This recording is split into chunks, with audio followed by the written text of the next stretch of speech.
Today's video is on a topic I'm calling PDA gatekeeping, and the tone of this video is a little bit different than some of the other videos that I've done so far. I don't know really how to categorize it, except that it's some of the observations that I'm going to be making on what I see as far as strengths and weaknesses within the PDA community, or in how PDA itself is represented currently. Where I'm pulling from is online, so mainly Facebook groups. Some of it might be from websites or blogs, but I spend most of my time currently on Facebook groups. Why I hesitated to make this video, I took a while to make this video. Basically, I think it's why the space between my videos has been so long, dragged out recently. This was a very triggering topic for me, very emotional, very draining. I'd say within the span of 2 weeks, a month, and this happened a month ago, there was thing after thing after thing that happened regarding this topic, PDA voices, PDA community. And it really was upsetting. I had a lot of emotional response to it. And when I feel that happening, I try to take some time to decompress, to process my thoughts. I talk to people that I trust, or talk to communities that I trust, to get some feedback. I did that. And then I kind of give myself a little more time, because I need to think about the possible fallout or repercussions. This almost feels like a news report to me. And when you're taking it to that level of, I'm about to give an opinion on what someone else is doing, you want to be sure, I want to be sure, that I'm not hurting the community further with how I'm saying what I'm saying.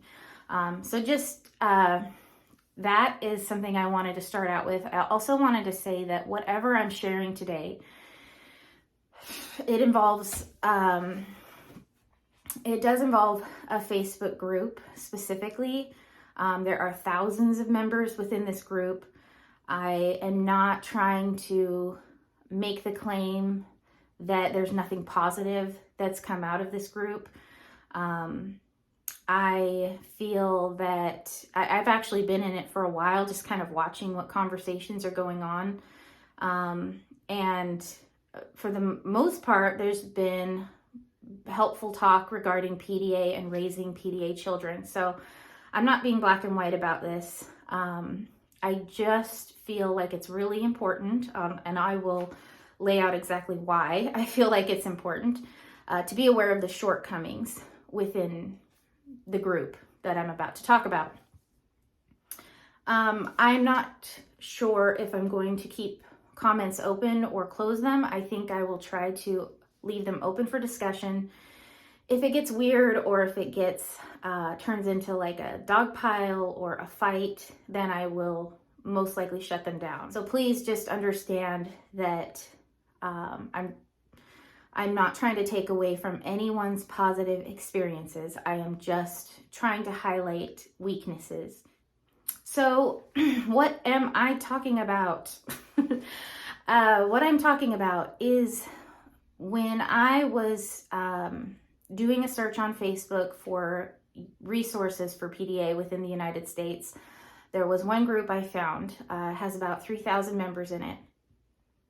I took a look at this page, and here's a picture of it.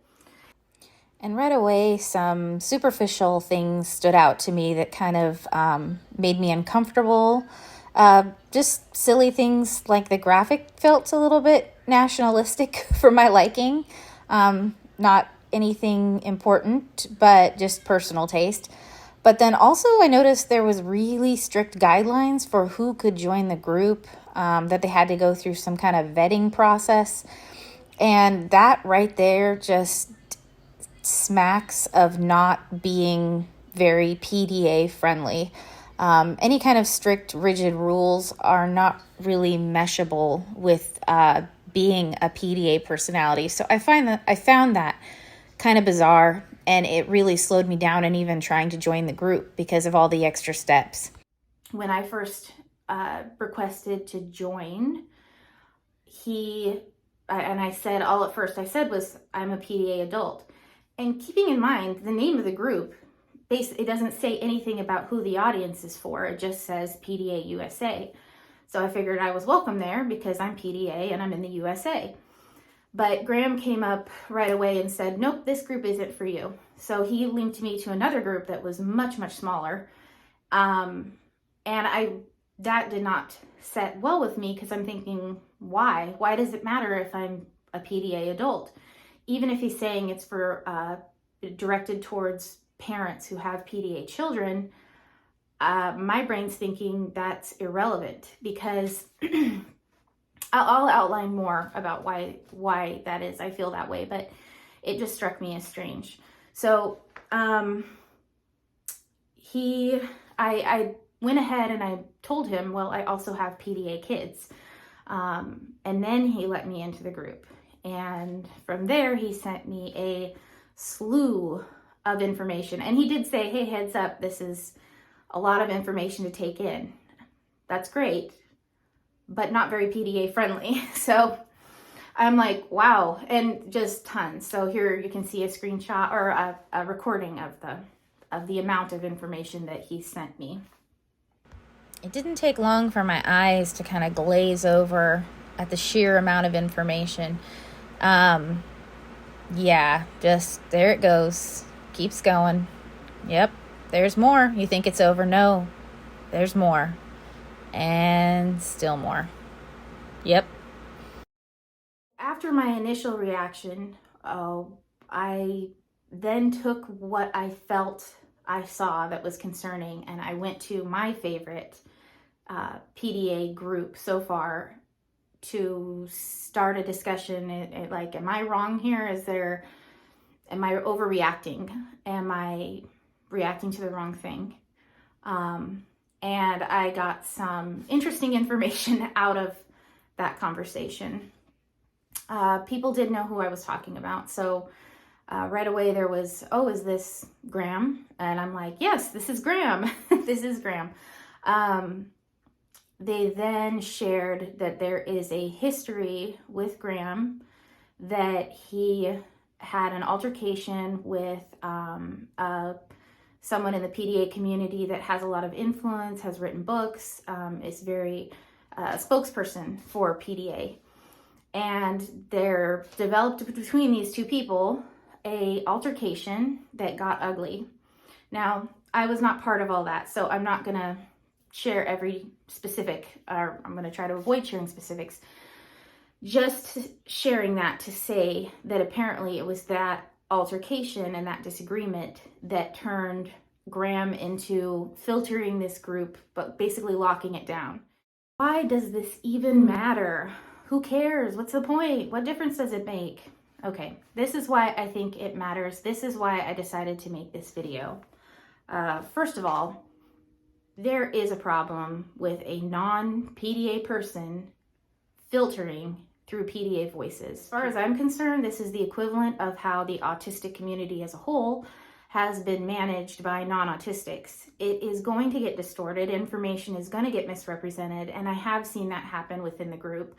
Parents have asked questions and they get answers, but if I've seen non-PDAers try to give a response as an autistic, and there are differences. I mean, I'm going to just say now, there are very big differences. In fact, Graeme himself being, he self-describes as being Asperger's, and so we share that autism, but being PDA has very distinct traits to it, and nuances that aren't going to be understood by someone who's merely autistic and not also PDA. So information is going to get lost. Feedback, personal feedback, is going to get lost in translation. Another problem, he misrepresents his authority and his expertise. I caught a few things while I was reading over his content and through his posts. He would call things accredited, and I went back to the USA or the PDA Universal group and asked, what is this accreditation? Accreditation is not something that a Facebook group can even have. Come to find out, that's his way of saying he has vetted the content of the group and he's calling that accreditation. My mind is just blown. Blown by the audacity. I'm PDA and I don't assume I speak for every PDA person. So how can he presume to be the authority on what PDA voices are accurate or should be accessed versus the ones that should not? That to me is just over the top. I don't know. He does a lot of what he shares for resources I'm familiar with. I believe Christy Forbes is a voice that he allows. There's also another PDA spokesperson. She is not PDA herself, but she has a PDA son and she creates content. There's been some kind of like oddities within that. And I feel like that's inevitable that whenever someone who's not PDA is trying to talk about it, there's going to be misrepresentations at times or misunderstandings. I don't mind that. I think as long as they're open to hearing from PDA voices, it's equalized. So the people he's suggested, I don't find troublesome. It's more that he is not himself following those guidelines. And so I do have a problem with that. My last issue is that because PDA is still being studied, the best source for information is going to be PDA people, especially PDA adults. We can speak to whether, recently someone brought up how their child was diagnosed by an expert in the UK, and that expert said they couldn't be PDA because they met all their milestones. The child met their milestones growing up. And I was able to share, hey, guess what? Me and my kids were PDA. We not only met our milestones, but we actually met them early. It just makes sense that right now information is going to be spotty from the expert community. So, and it always will be, but especially right now. So I do feel like it's a loss to not have PDA voices. What came out of all this is that I brought up the suggestion that I start my own group.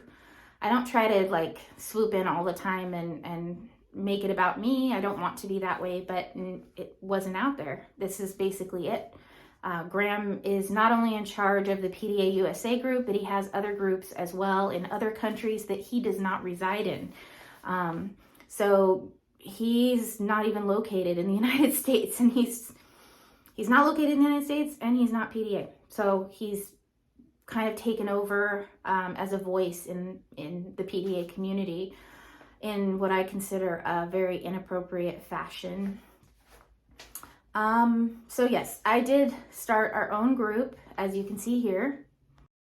The only two rules that I really have in our group beyond the basic, treat each other with respect and et cetera, no hate speech, is that PDA voices are lifted up first, and that's no different than in the autistic community and their